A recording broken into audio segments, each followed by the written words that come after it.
Hi guys, my name is Siobhan Fallon. Welcome back. On July 6, 1876, Elizabeth Custer received the news that every military spouse dreads. Her husband, George Armstrong Custer, 3 brothers-in-law, and numerous friends had been killed at the Battle of the Little Bighorn. Today we're going to talk about how Elizabeth Custer transformed her widowhood into an act of resurrection for herself and for her husband. And this is also the aspect of Libbie's life, how she went from grief-stricken widow to successful writer that first drew this military spouse writer into the study of the Little Bighorn. So thank you for joining me, guys.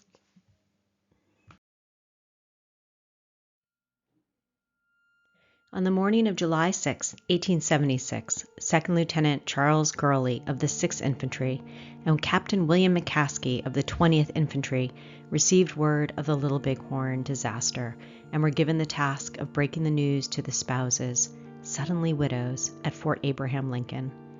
The men arrived at the Custer home at 7 a.m.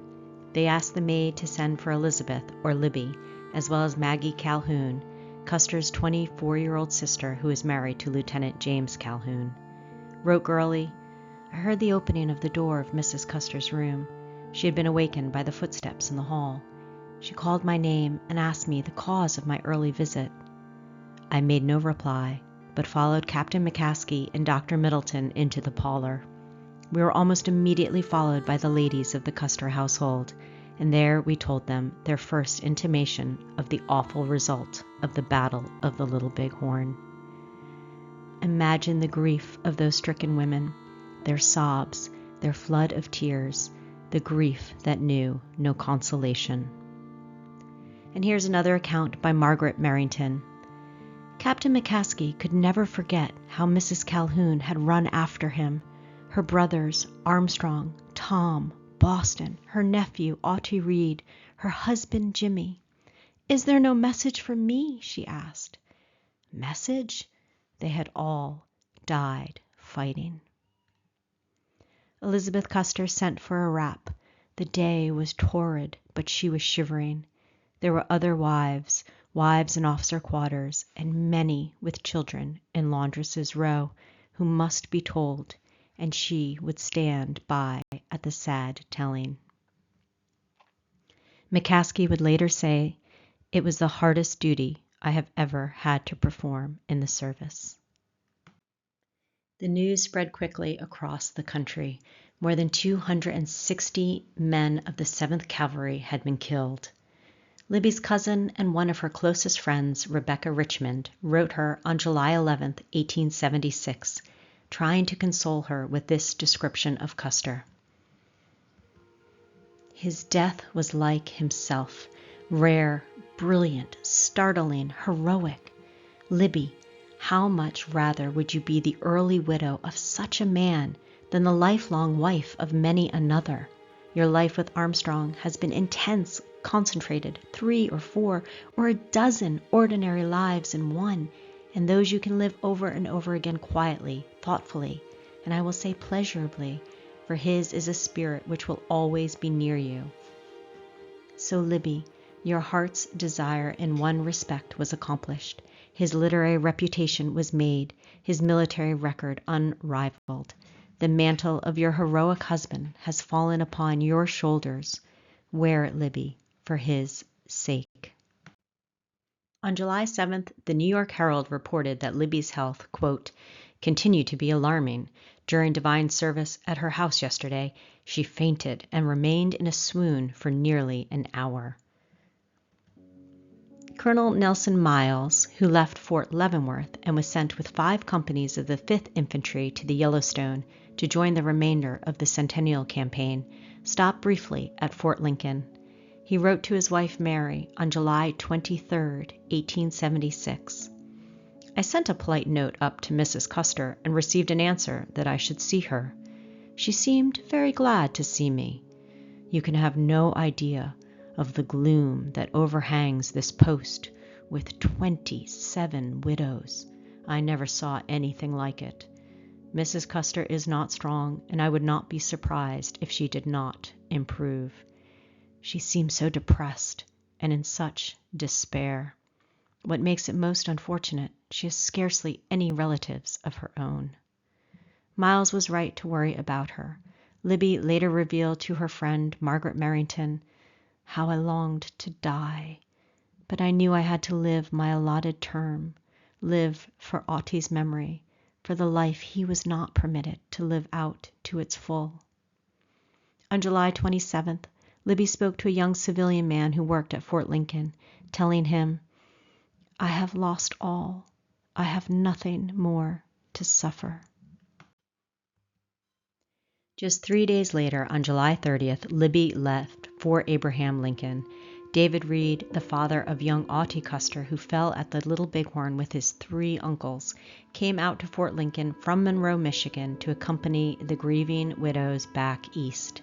The women had to vacate their quarters to make room for the new officers coming to fill their husbands' positions.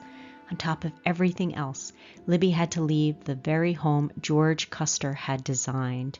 They'd been at Fort Lincoln longer than they had been at any other military post, 3 years. She brought what furniture and mementos she could by rail. The Army made no provision for them, but the railway companies remembered that their husbands had protected them, and they gave the women free passage east. The widows boarded a special car at Bismarck that had been provided by the Northern Pacific Railroad. One woman describes the widows at Fargo. Libbie came first, walking slowly, a drooping, slender figure with head bent and colorless face. Maggie Calhoun followed, her eyes straight ahead into the distance, as if seeing nothing, her face like marble. Large crowds and dignitaries met the trains at the stations, offering flowers and condolences. The women arrived in Chicago on August 3rd and were taken to the Palmer House as guests of the owner, Potter Palmer.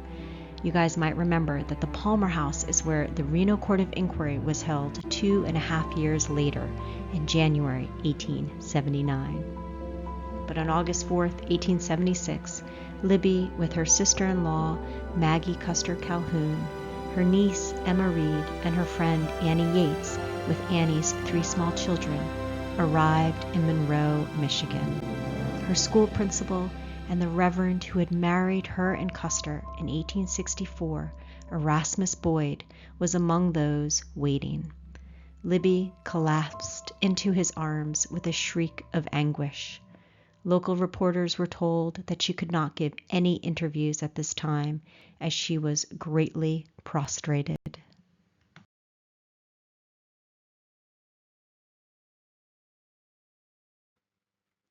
Libbie was also tormented by the blame game surrounding the Little Bighorn fight. Even before Kuster and the 7th Cavalry started out for Fort Abraham Lincoln, there had been controversy. Kuster had been subpoenaed to testify before Congress about the selling of post-trader ships, and his testimony implicated some of President Grant's friends and family members with graft and corruption. Grant removed Kuster from leading the expedition on the summer campaign in an act that many newspapers referred to as, quote, Grant's revenge, and other headlines saying things like, quote, Kuster sacrificed, and, quote, Grant's cruelty to Kuster. One newspaper quipped, quote, General Kuster won't get scalped by anybody but the president this year. This negative press in support of Kuster may have helped convince Grant to allow Kuster to join the campaign, especially paired with the apologetic letter General Alfred Terry helped Kuster write to Grant. Terry himself did not have any experience fighting Indians, so getting Kuster back on the campaign was probably not entirely altruistic. In the end, Grant relented, but there was a twist. General Alfred Terry, rather than Lieutenant Colonel George Armstrong Custer, would command the expedition, and Custer would only lead his regiment, the 7th Cavalry. Meanwhile, the other columns participating in this centennial campaign were having their own issues. There was General George Crook's Powder River fiasco of March 17, 1876, that led to court-martials and negative press, and then again Crook's stalemate against the Lakota and Cheyenne on June 17th at the Rosebud. And the column of Colonel John Gibbon, who was suffering from a severe case of dysentery, had a few run-ins with hostile warriors, and yet Gibbon failed to pursue them or to tell General Terry about it. After the Little Bighorn tragedy, there was a mad scramble to protect some reputations and destroy others. On July 2nd, General Terry submitted his official report of the battle. But a few days later, the gentle general wrote another letter that was suspiciously leaked to the press and made public before the release of his first report. And the second letter suddenly blamed Custer for disobeying orders, even though his earlier report never mentioned anything like that. This must have been galling to Libbie, especially as the last letter her husband wrote her on June 22nd, 1876, one that she received after learning of Custer's death, included an extract from General Terry's official order to Custer, in which Terry said, "It is, of course, impossible to give you any definite instructions in regard to this movement, and were it not impossible to do so, the department commander places too much confidence in your zeal, energy, and ability to impose on you precise orders, which might hamper your action when nearly in contact with the enemy." It's almost as if Custer, in sending this letter to Libbie, was defending himself from beyond the grave. But criticism of Custer continued to grow. To Libbie, it must have seemed as if her husband had become a convenient scapegoat for every failure. And if Grant had been seeking revenge against Custer in May for his testimony, well, he wreaked his true vengeance after Custer's death, stating to the New York Herald on September 2nd, 1876, "I regard Custer's massacre as a sacrifice of troops brought on by Custer himself. That was wholly unnecessary, wholly unnecessary." Well, Libbie was not in a forgiving mood. In November, the Grant administration offered her the postmistress job in Monroe, Michigan. And although she was financially strapped, Libbie promptly replied, "I dread thinking General Grant would be led to believe that I would ask or accept from him anything in the world. The appointment as postmistress at Monroe would be gratefully accepted from the next administration." Lawrence Barrett, the esteemed actor and good friend of George Custer, visited Libbie in Monroe in October 1876. He described her in a letter to his wife Molly, quote, "There waited Mrs. Custer, who at last appeared, oh, so changed. She was dressed in black, with great black lines to her sunken eyes, and as pale as death." Lawrence also wrote to his wife that Libbie had told him that after the tragedy she had considered taking her own life, but where she had been hopeless just a couple of months earlier, now Libbie had a mission. Lawrence continued, quote, "On this conversation I learned to estimate the true strength of Mrs. Custer. Her plans are clear as crystal.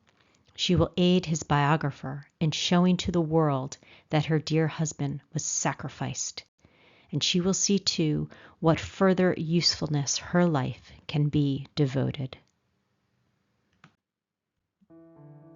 The biographer Libbie was helping was the pulp novelist and Army and Navy Journal editor Frederick Whitaker. Whitaker produced a 600-plus paged A Complete Life of General George A. Custer by December 1876. The reviews were mixed, as were Libbie's thoughts on the finished product. She claimed to have never read the entire thing. The book was criticized in many papers, including the Army and Navy Journal, which was a newspaper where Whitaker himself had once worked as an editor. The Army and Navy Journal accused Whitaker of partisanship, careless proofreading, and many errors. But whatever Libbie may have thought about the writing quality, she probably agreed with two of Whitaker's final conclusions, one that condemned the 2nd and 3rd in command of the 7th Cavalry at the Battle of the Little Bighorn, who were unable or unwilling to go to Custer's aid during the fight, and the other conclusion that condemned Custer's superior, the commander-in-chief. 1. Had Major Reno fought as Custer fought, and Captain Benteen obeyed Custer's orders, the Battle of the Little Bighorn might have proved Custer's last and greatest Indian victory. And 2. Had not President Grant, moved by private revenge, displaced Custer from command of the Fort Lincoln column, Custer would be alive today and the Indian War settled.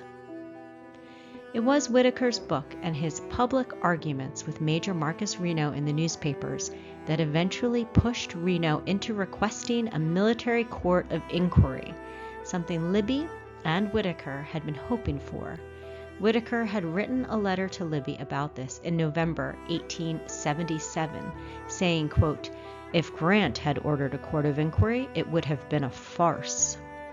But the findings of the Reno Court of Inquiry in 1879 did not vindicate Custer as Libbie had hoped. The court concluded that although many of Reno's subordinates did more for the safety of the command by brilliant displays of courage than did Major Reno, they did not find any reason to censure his actions. Colonel Wesley Merritt, who was one of the judges, later said that the court's conclusion, quote, "politely cursed Reno and whitewashed it over."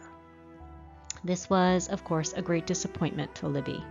However, the verdict may have inspired Whitaker to urge Libbie to write her own books about her husband. He advised the widow, "It is through your memories that Custer's best traits will gradually and unconsciously expand to the world. Talk on paper as you talk, vivi voca, living voice, and you conquer all mankind." Meanwhile, Libbie had been working multiple jobs in an effort to support herself as well as Custer's invalid mother and father in Monroe, Michigan. Libbie had moved to New York in May 1877, and she found a job at the Society of Decorative Arts as an assistant and secretary. The society was a venture by the designer Candace Wheeler to increase artistic industry and self-sustaining work among women, helping, quote, "impoverished gentlewomen who were in need of work but limited by social custom from seeking employment," which means women like Libbie. Candace Wheeler remembered Libbie's first day of work, writing, "She came the pathetic figure in widow's weeds, which seemed to hold the shadow of a heart-rending tragedy." Libbie worked here for 5.5 years, only resigning when her writing career began to take off. By then, Candace Wheeler had partnered with Louis Comfort Tiffany of stained glass fame, who was the son of the founder of Tiffany's. Candace Wheeler and Louis Tiffany founded an interior design and decorating firm called Tiffany and Wheeler. Together, they championed American designs. Candace was not only one of the first female interior decorators, but she created the first American wallpaper designs.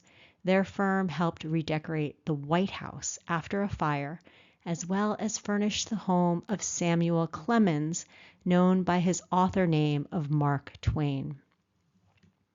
Here are a couple more photos from the Mark Twain house in Hartford, Connecticut. And you guys can still visit this house today.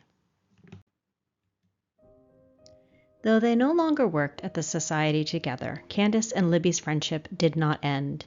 In 1883, Candace Wheeler and her brother, Francis Thurber, built homes in the Catskill Mountains at a place called Onteora, which was the name the Delaware Indians gave their surrounding mountains, or Hills of the Sky. And trust me, guys, I was raised in the Hudson Valley. Upstate New York is exceptionally beautiful, full of mountains and lakes. Candace and her brother then bought the land next to their summer homes, a neighboring 700-acre farm. Here they created a partnership where their artistic friends could purchase and build cabins of their own or just visit for the summer. A vibrant artist colony was born. In 1885, Candace sent a personal invitation to Libbie saying, quote, "Come up and rest, little woman. We all want you." In her own memoir, Candace wrote about her long friendship with Libbie Kuster. Here's an excerpt when she remembered watching the Grand Review in Washington, D.C. at the end of the Civil War in May 1865. On the last day came Kuster, a figure of romance riding like a troubadour, a wide wreath of roses low down on the shoulder of his sorrel horse, smiling, gay, elated. His men too smiled at the tribute and drew themselves up more straightly. Just then, a dramatic thing happened. Sheridan stepped out on our balcony. The onlookers recognized him. Such a human roar! Kuster, Sheridan. The very air seemed to join in the cry and carry it up and around. It was curious to see the two men under this fire of human recognition. Sheridan went red to his fingertips and looked immeasurably uncomfortable, but Kuster was visibly delighted. He bowed and laughed gaily while the other man winced. Handsome, gallant Kuster. As I looked at him in that great review, my inner sense had no prophecy of the future in which I should sit day after day and month after month beside his dear girlish widow, and our hearts should go out together over the wants and needs of our little sisters of the world. Libbie took up the task that Rebecca Richmond, Frederick Whitaker, and others had assigned her. She wrote in one letter, "If I could only learn to write more of my hero and keep him before his country, I shall not have lived after him in vain." And write she did, though it filled her with doubt. I felt fear my crude, inexperienced pen could not so frame a little story of his home life that anyone would be willing to read.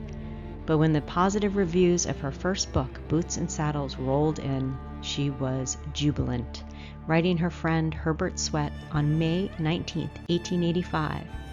"When I read review after review and find that God did give me the gift to so describe Otti as he lived his grand, simple, unspoiled life, I find my eyes overrun with grateful tears, and at night I cannot pray in any words but, 'I thank thee, I thank thee, I thank thee.'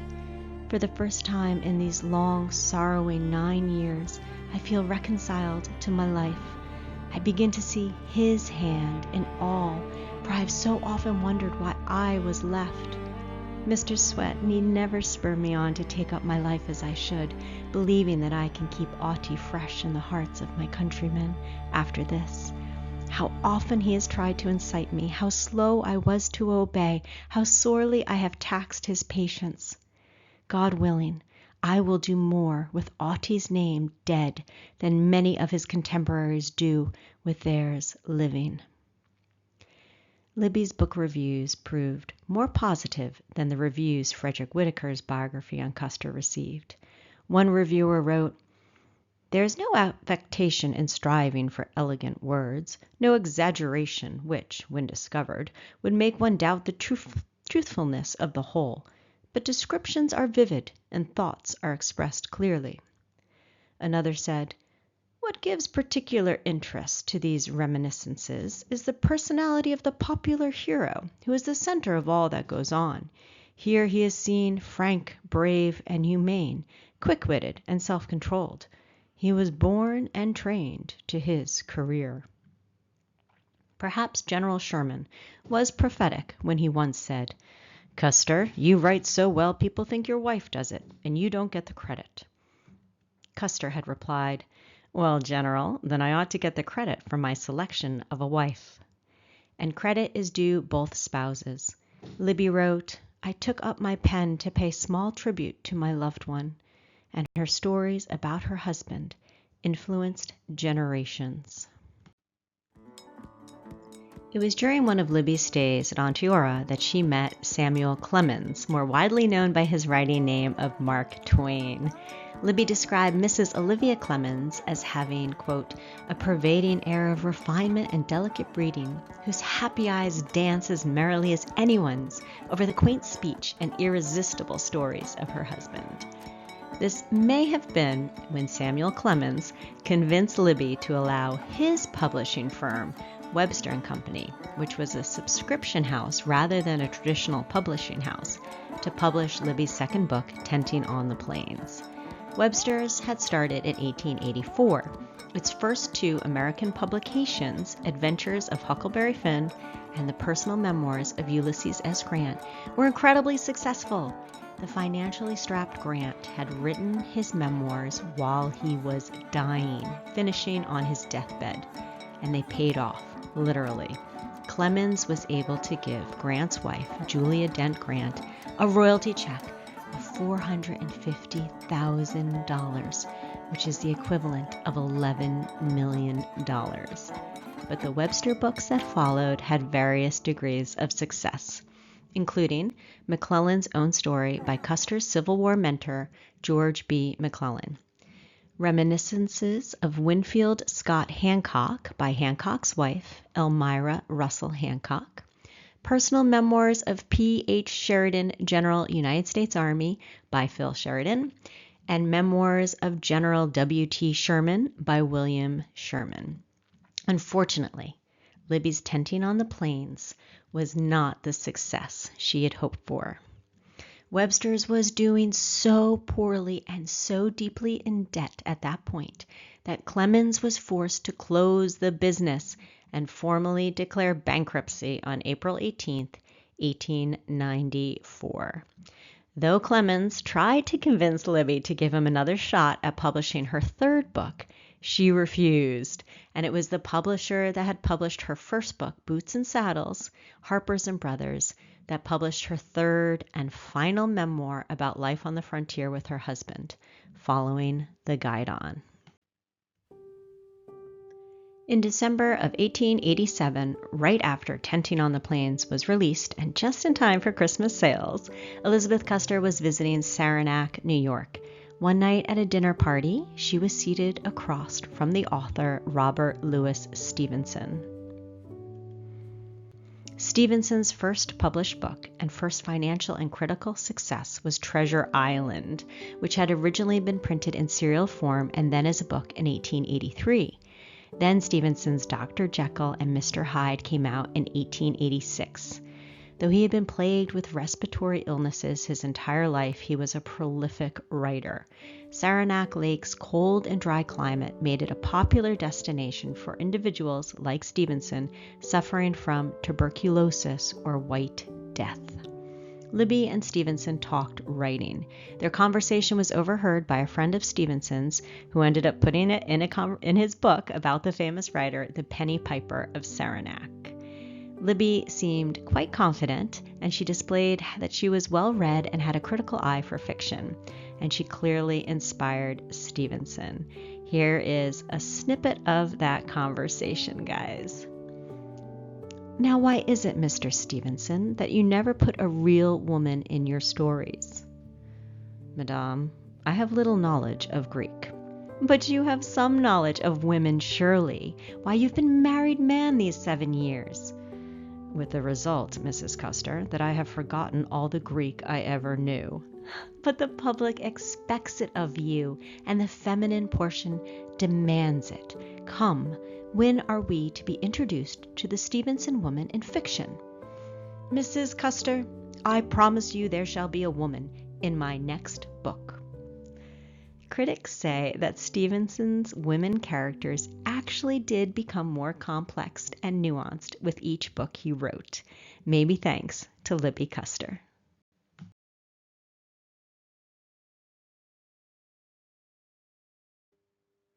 Stevenson wasn't the only writer inspired by Libbie. The popular American poet Ella Wheeler Wilcox's first success was the poem Solitude. She'd been riding in a carriage and was moved by the grief of a widow sitting across from her who was weeping for the entire journey. We still will recognize words of this poem today. Laugh and the world laughs with you. Weep and you weep alone. For the sad old earth must borrow its mirth, but has trouble enough of its own. Wilcox published Kuster and Other Poems in 1896. The title poem, Kuster, is the final one in the collection. It consists of 3 sections and 40 pages. It details Custer's role as an American hero. It explains the Battle of the Washita as a campaign to save white women hostages taken by the Cheyenne. And of course, it also looks at his final battle. Through it all, Wilcox emphasizes the importance of Libbie in Custer's life. Wilcox has this to say about Libbie from Custer's point of view. At my side rode mile on weary mile, and faced all deaths, all dangers with a smile. Wise as Minerva, as Diana brave, is she whom generous gods in kindness gave, to share the hardships of my wandering life, companion, comrade, friend, my loved and loyal wife. And here's part of Custer's death scene at the Little Bighorn. A second's silence, Custer dropped his head, his lips slow moving as when prayers are said. 2 words he breathed, God and Elizabeth, then shook his long locks in the face of death. Libbie was also inspired by the writers of her time. And this page that you see, guys, this is from my own small collection, and it's just one of my treasures. I got this from the Bruce Liddick collection, and Bruce Liddick was an outstanding Little Bighorn scholar and collector and just great man. Like Libbie, I always am taking notes and jotting down quotes on scraps of paper, so this particular page was really meaningful to me for a lot of reasons. And I think this is the story behind it. So I'm sort of piecing together a lot of different things from different sources, so bear with me. In 1911, Libbie was in London and she visited the War Department, and she learned that the RMS Dunatar Castle was being used as a military transport to bring British officers and their wives to Delhi to attend the coronation of King George V and his queen as Emperor and Empress of India. Libbie inquired if she could get passage and was originally told that, as an American, no, she couldn't. But when the officer at the desk saw her name on her calling card and realized she was General George Armstrong Custer's widow, she was invited to join this momentous occasion.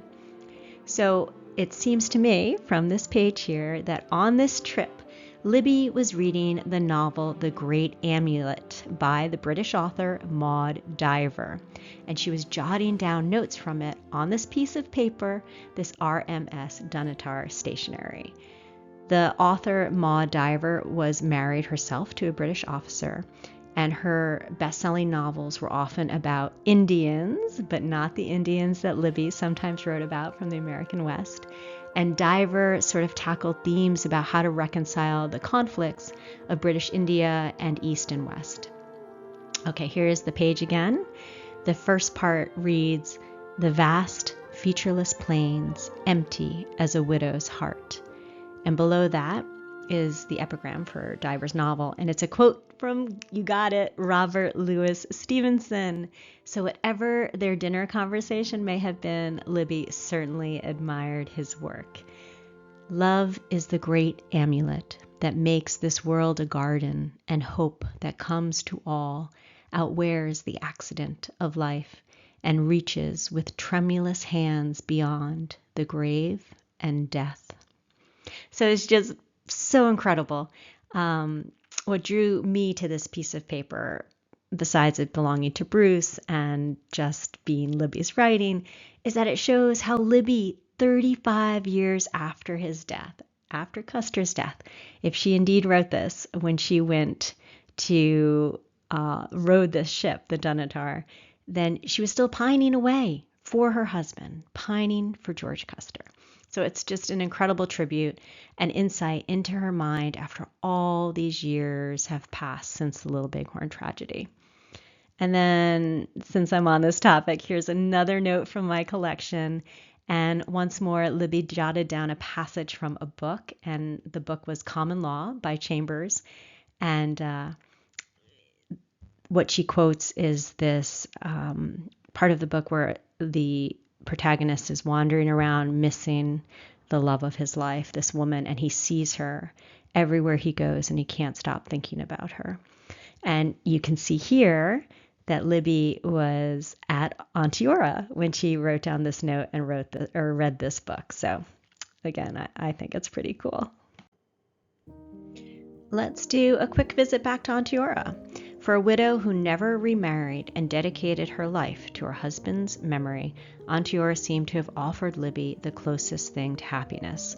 She wrote, quote, "What joy there is in work, for so many here do work and are content." In time, Libbie would build her own cabin in Onteora. Her sister-in-law, Custer's little sister, Maggie Calhoun, often stayed with her there. When Maggie was young, Custer saw to it that she had piano and voice lessons, and you can see her here with her brother during one of the theatricals the 7th Cavalry put on at Fort Abraham Lincoln. In her own widowhood, Maggie became an accomplished professional elocutionist and was surely at home with the other creative spirits at Onteora. Though Onteora was rustic, there was music and theater and lots of friends and laughter. I imagine it must have reminded Libbie at least a little bit of her old life out on the frontier. Libbie became friends, as we mentioned, with many artists and writers during her stays. Another lasting friendship was with the author and playwright Margaret Merrington. In later years, Merrington became Libbie's private secretary and also the editor of the Kuster story, The Life and Intimate Letters of George A. Custer and his wife Elizabeth. And here is a painting of Mark Twain that hangs in, you'll remember, Candace Wheeler in her cabin at Onteora. Candace's daughter Dora painted this painting of Mark Twain, and she also painted that image of Libbie you see in the center.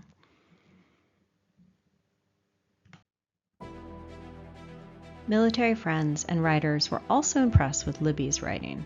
Remember Nelson Miles, who had visited Libbie at Fort Lincoln all those years ago, just a few weeks after she learned of Custer's death, who had written to his wife, "Mrs. Custer is not strong, and I would not be surprised if she did not improve."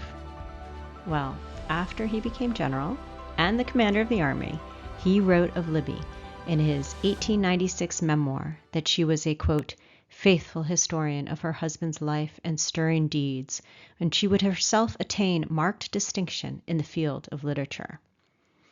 Then Miles wrote of Libbie again in his later memoir, Serving the Republic, in 1911.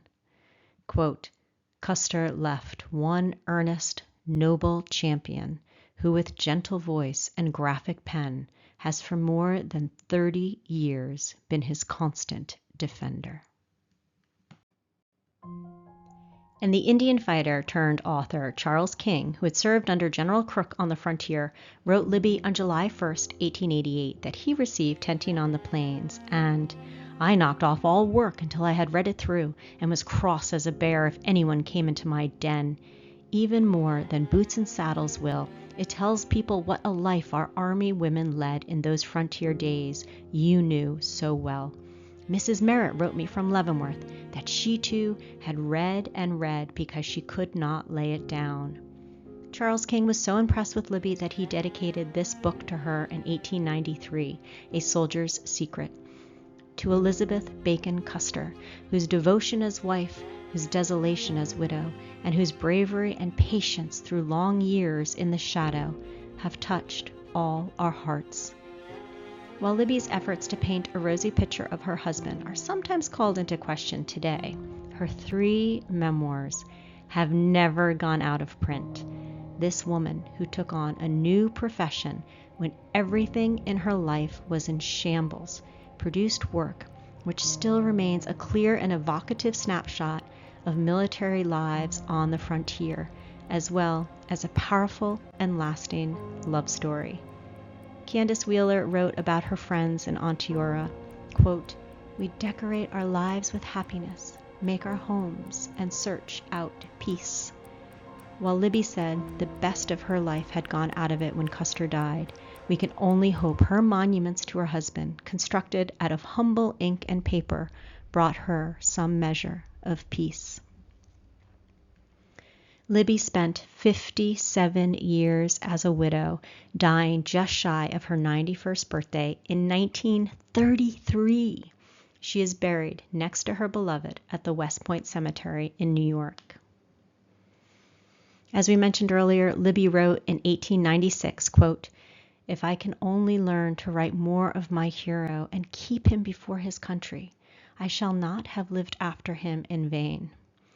Well, here we are, guys, nearly 150 years after the Battle of the Little Bighorn, not only still reading Libbie's writing, but telling her and George Custer's story on YouTube.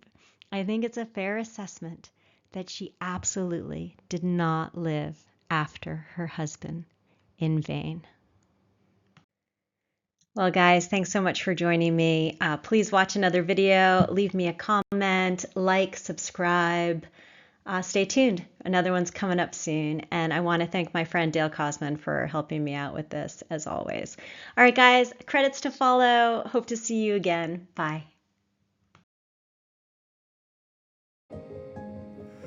Waiting for you all my life, waiting for you, waiting for you every night. I feel the warmth of your skin, if even for a moment. Then we're flying on a wind, we were bathed in lilac light. All at once, I'm your king. I can see you shining like a diamond sky. No more war, I'm at peace. I can see it everywhere. All I ever was,